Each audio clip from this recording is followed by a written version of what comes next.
E aí, galera, tudo bem? Como vocês estão? Começando nosso vídeo de hoje. Um vídeo que tem como objetivo meio que conversar um pouquinho a dinâmica de mercado e apresentar para vocês uma forma de capturar movimentos altamente explosivos e que pode ser útil para algum amigo que esteja acompanhando aqui a gente e tentando entender como que é a dinâmica de compreensão. Bom, o primeiro aspecto que eu queria mencionar para vocês é que sim, nós teremos alguns momentos de mercado em que o mercado estará afastado do preço médio que ele está acostumado a operar, seja para cima ou seja para baixo. E isto recebe o nome de estado sobrecomprado e estado sobrevendido. O que desloca os preços? O que faz os preços se mexerem? O que faz o preço de uma ação subir e o que faz o preço de uma ação cair? Bom, algumas pessoas diriam que o que faz os preços subirem é uma maior quantidade de compradores que acabam empurrando os preços para cima. Mas não é isto.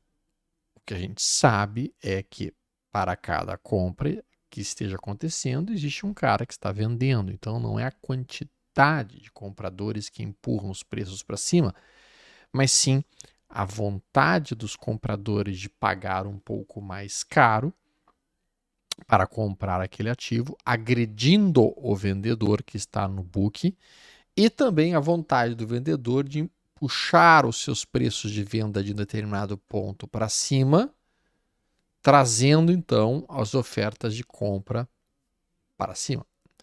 Então essas são as duas coisas que deslocam os preços para cima ou para baixo. Tá. Por que tu está abordando especificamente este assunto, Stormer? Porque chega um momento em que o mercado desiste de empurrar os preços para cima, e no momento em que ele faz isto, os compradores estão exaustos, e quando eles estão exaustos, eles não colocam mais ordens, e como eles não colocam mais ordens, os vendedores começam a reduzir os seus preços de venda e começam a empurrar o mercado para baixo. E isto é o famoso estado sobrecomprado, que mesmo nas tendências de alta muito fortes, vai em um determinado momento acontecer. Assim como os vendedores vão empurrando, empurrando, empurrando, empurrando, até que chega um estado em que eles venderam tanto e há tantos dias consecutivos que eles estão cansados de vender. E aí eles não colocam mais ordem de venda e o mercado dá uma respirada, sobe e esta alta é o que produz o movimento de repique durante o movimento de queda. E esse é o estado sobrevendido. Muito bem. Por que eu estou falando sobre esse ponto e como é que a gente consegue construir um sistema operacional assim? Vamos lá? Vamos lá. Acompanhem o gráfico comigo. Aqui nós temos Vale do Rio Doce num gráfico diário. Eu quero mostrar para vocês como é que a gente consegue capturar movimentos, por exemplo, como esses, de 6% de queda, ou, por exemplo, esta alta aqui de aproximadamente uns 7,5% em 5 dias. Ou como é que a gente pode operar esta venda aqui, capturando um movimento de 7% em 4 dias. Eu quero falar para vocês um pouquinho sobre isso e falar exatamente como é que eu faço para localizar esse tipo de trade. Estão prontos? Ok? Então vamos lá. Bom, basicamente, o que eu vou fazer, o que eu vou criar, o que eu vou construir é o seguinte. Primeiro, existe uma estratégia que é operar um gap e o fechamento deste gap. Um gap de venda é quando a gente tem o fechamento de um determinado candle nesta região, com a sua máxima sendo construída aqui.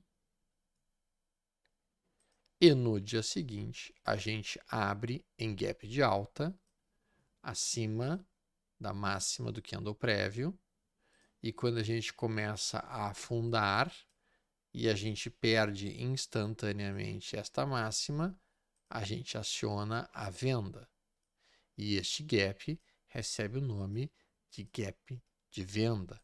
A gente fala bastante sobre ele dentro do nosso treinamento Segredos de Curto Prazo.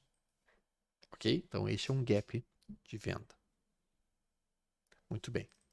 Então, quando você tem o mercado subindo há vários dias, mercado mostrando uma movimentação de alta acontecendo há vários dias, então o mercado vem com candles brancos, produzindo esse tipo de situação, e aí finalmente você tem um determinado dia que abre acima da máxima do dia prévio.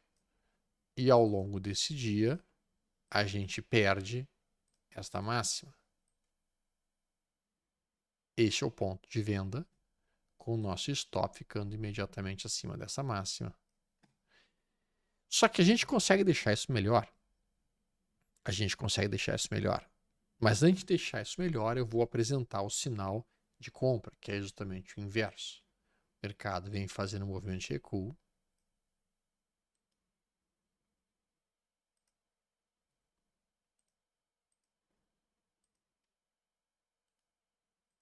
Isso aqui é bom demais para eu estar mostrando gratuitamente, honestamente. Eu estou pensando justamente isso. Isso aqui é muito bom. Eu não devia estar mostrando assim, num vídeo aberto.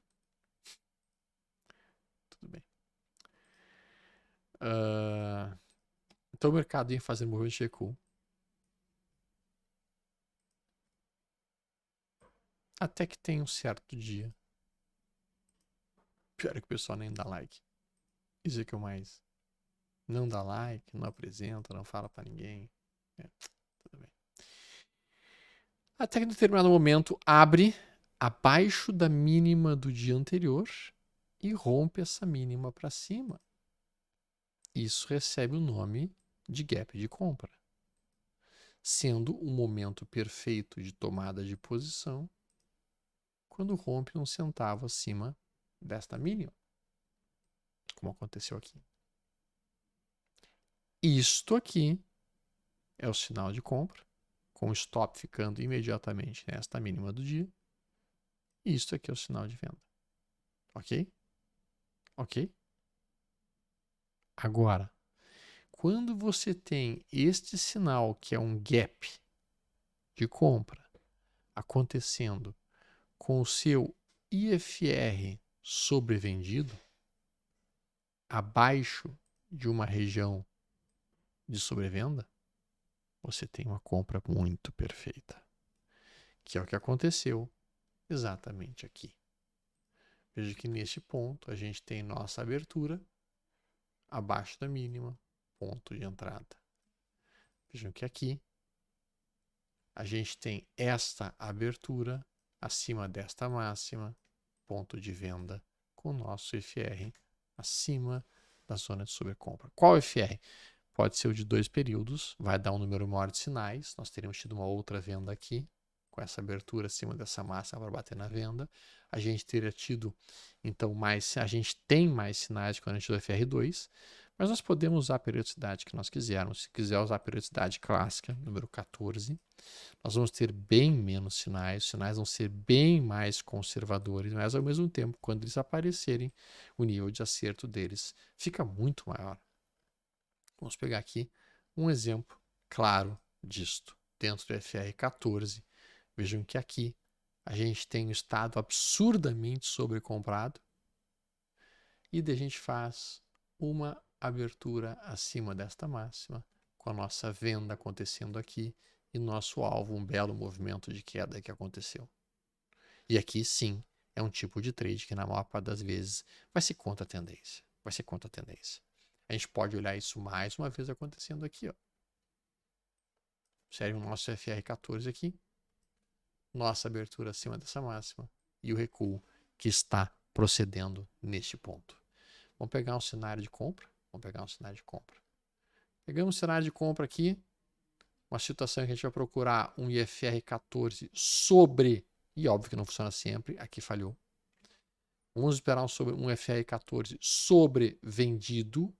E quando esse mercado estiver sobrevendido, como por exemplo aqui, vamos esperar uma abertura abaixo da mínima para gerar entrada. É lógico que com o IFR14 eu vou ter menos sinais, bem menos sinais. Com o IFR de 10 eu tenho um pouco mais sinais e com o IFR de 2 uma quantidade bem maior de sinais. Então essa é uma técnica simples, eficiente e altamente interessante para produzir excelentes swing trades com movimentos altamente explosivos. Eu vou voltar nessa técnica e falar um pouquinho mais sobre FR. Se vocês quiserem, eu posso fazer um vídeo dominando o FR. E aí, para isso, automaticamente, se vocês quiserem, coloquem nos comentários para que a gente possa falar sobre isso. E não se esqueça de deixar um like. Um forte abraço. Até mais. Tudo de bom.